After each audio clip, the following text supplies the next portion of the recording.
Hello, I'm currently in Nottinghamshire, very close to the River Trent, at a place called Low Marnham, and this is St Wilfrid's Church in Low Marnham. It's redundant, it's now cared for beautifully by the Church's Conservation Trust. It's a funny old place, this part of Nottinghamshire. There's not a huge population here, and Marnham is a very strange parish, a large parish but with two centres to it, High and Low Marnham. Low Marnham being the smaller centre of the two, which probably accounts for why the church is redundant. And I'm here, I'm heading towards the south door. You can see from the south side here, there is a 14th century aisle, which is the lowest series of windows, early 14th century.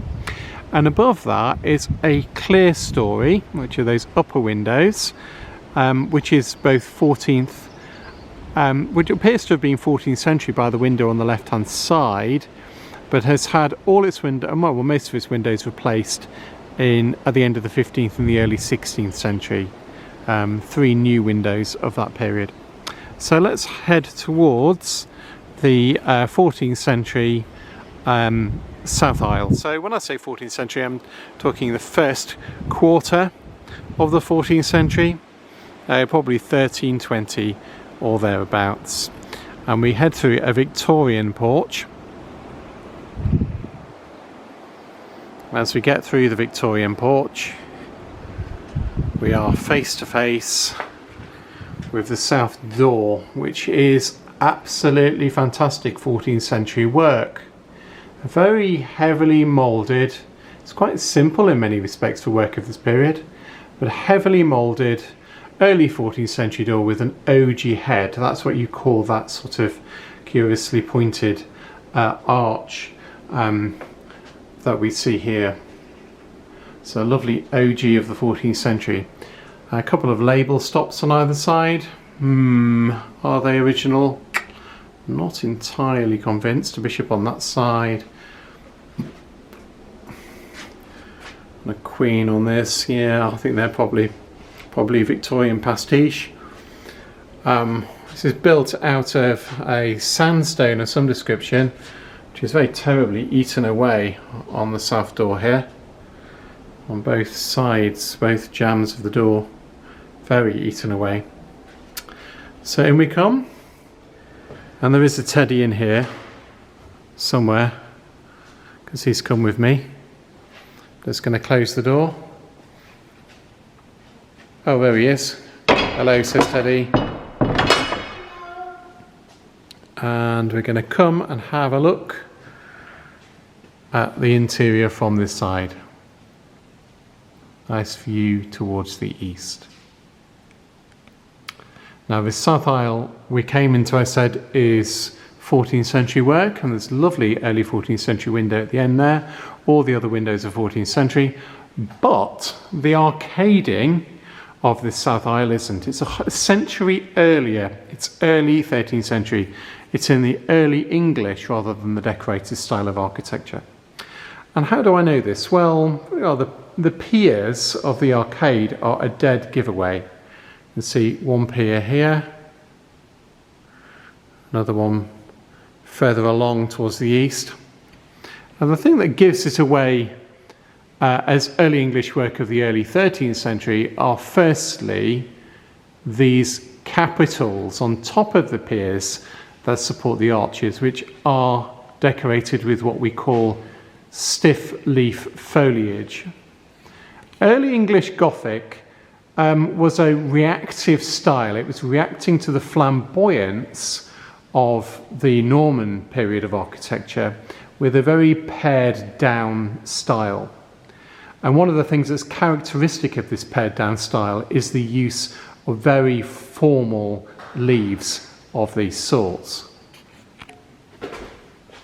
So I've just fallen down a hole, so as soon as I recover myself, there's a teddy again. Oh goodness, things aren't going to plan today. So we're just looking west. So I should pay more attention when I'm doing this. But there's a great big hole in the aisle here where there would have been pews at one point, and where they've revealed the original pre-Victorian floor level with a couple of ledger slabs. and I've just nearly come a cropper. So yes, 13th century, early 13th century work, stiff leaf, but you've also got these wonderful piers which are octagonal, but on four faces of them they have shafts, separate shafts that aren't quite engaged with the pier itself. So very characteristic work of the early 13th century, probably around 1220 or thereabouts. Just coming and having a look at this capital for a minute with stiff leaf. Rather different than the previous one. So that's interesting in itself. So we've got an aisle wall which is primarily 14th century. The south wall is 14th century and the east end of the aisle is 14th century. But I've just noticed there's a lancet of the 13th century, which means the west wall of the aisle is 13th century and the arcades are 13th century too. And on the other side we've got another early English Gothic arcade. Now this is probably basically just at the point of transition. So this is a slightly earlier arcade here. It still has features of the Norman style within it. So if you look at this pier, this north pier here, for example, it's around what we call a drum pier with a drum capital with no decoration on it whatsoever. It's a characteristic.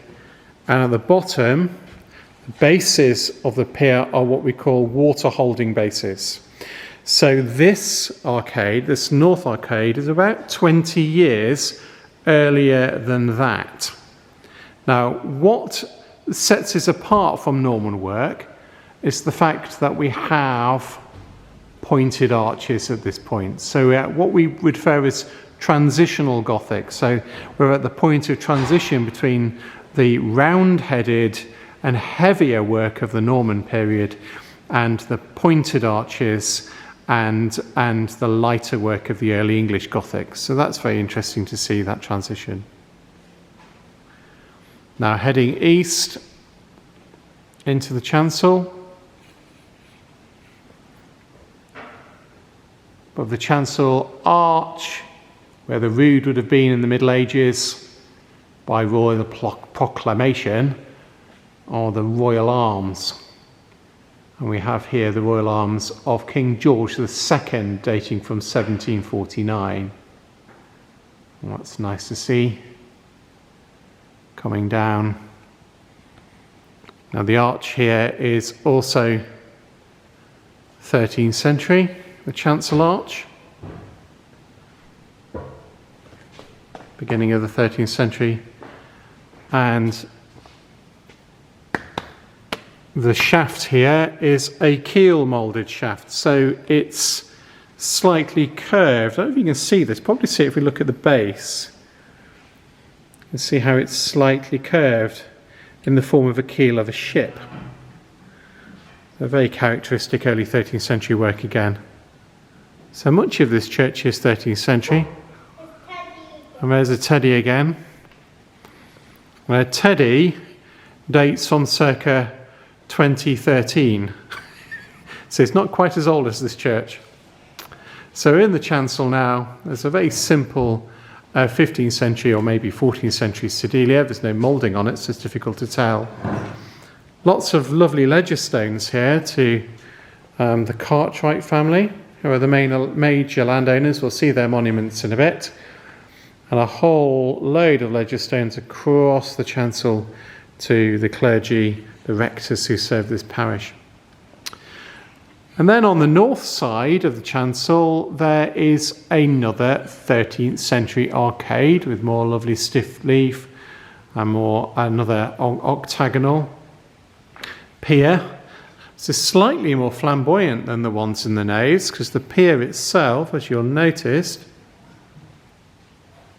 has a chamfer to it, just adding a bit of extra fancy detail. Again, very lovely stiff leaf decoration for the capitals. So there was a chapel here off the chancel in the 13th century, but all of that has been completely rebuilt. Now, if I step back for a minute, you might see the windows. All the windows in this north aisle have been replaced at the end of the 15th and the beginning of the 16th century, all the way along. So there has been major remodelling of this church at the end of the 15th and the beginning of the 16th century, and I suspect that when the work was done to this north chapel, that the aisle may well have been widened. Though I'm looking west now and changing my mind completely, because I've just noticed there's an early 14th century window there which is smack in the middle of that west wall, which suggests at least the nave aisle, of which this chancel is a continuation, was the same width that it is now. So that's really very interesting. So it's just a refenestration and new windows being put into existing walling, I suspect. Now, there are fragments of late medieval stained glass in this window here.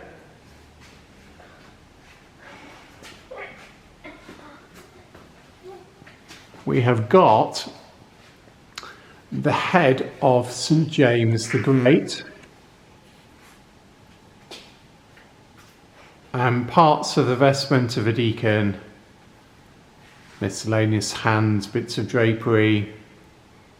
So there's at least a figure of a deacon and St. James the Great in the windows here. This glass is again very late 15th, early 16th century, so probably these fragments are in one of the windows they were intended to be in. It's absolutely appalling stained glass, this. Stained glass at the end of the 15th century, particularly by English glazes, really begins to degenerate and the quality drops markedly, which is why we end up with places like King's College Chapel in Cambridge being glazed by Flemish glazes, by foreign glazes, because English glaziers at the end of the 15th, the beginning of the 16th century are just simply not up to the task. This is the sort of quality of work they're producing from the 1490s onwards. Absolutely appalling.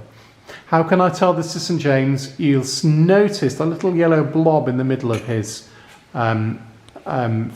face is, well, because of the paint loss, you can't see the rim of the hat, but that little yellow blob is the scallop shell that would originally have been on his hat. And zoom in, you can probably see that a little better. There we go. So zooming out again. So there's quite a lot to see here, really, isn't there? It's just got a lovely quality to this building as well. It's quite a straightforward building in many respects, but there's a lovely quality to it. I've just noticed here that there are little bits of original medieval painted decoration on this pier here, on the capital and on the pier. Quite a lot actually on it. As we go down again, another keel moulded pier. And there's Edward next to what appears to be the parish bier, the parish coffin bier, which is really unusual in being a three-wheeler. I don't think I've ever seen a three-wheeled bier before. Really fascinating. Anyway, there are quite a few interesting monuments here as well from the 17th and 18th century. This one here to William Cartwright dates from the 1790s. Typical Baroque piece with a couple of putties heads, putties supporting shields, or cartouches rather, with inscriptions on them, on one side at least. And this rather extraordinary pair of winged skulls here. These designed to frighten you to death. They certainly are quite frightening, very grim. I'm just backing out and going down the aisle. And the other monuments are where, on the other side of the church where I nearly fell into that hole. So let's slowly go there. Oh yes, We have an 18th century font, as plain as can be. An 18th century font as plain as can be, and above it, a lovely contemporary cover. So what's this? Maybe 1820s or thereabouts. Little Gothic cover. It's had a later cross put on the top of it, and a little gilded dove of the Holy Spirit as the counterweight to it. So that's rather fun. And lastly, the other two tablets that I was talking about, really very fine indeed. It's a really lovely mid-18th century piece here to William Cartwright, who died in 1748. Very restrained, but with a sort of rococo flourish at the top, which I thought was rather fun.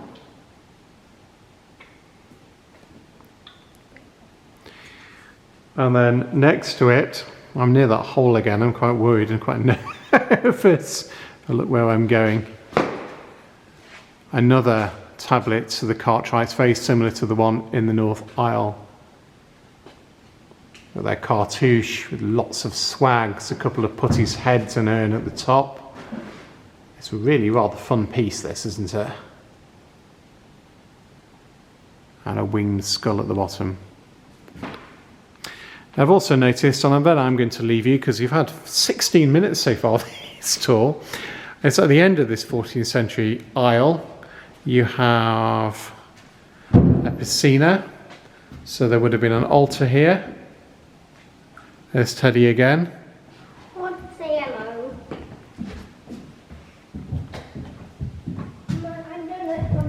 And you can in a sec. Let's just show this last thing and then you can say hello. And then we've got a large holy water stoup here. Again, 14th century. So that people could bless themselves with holy water as they came into church. So this is St Wilfrid's in Low Marnham in Nottinghamshire, maintained by the Church's Conservation Trust. And this is Edward Barton. Yep. And he wants to say hello to everybody. Hello. And he's also going to say goodbye to everybody. Yeah, bye-bye. Because we're going to finish the video there. So thanks very much for watching. I do hope you enjoyed it.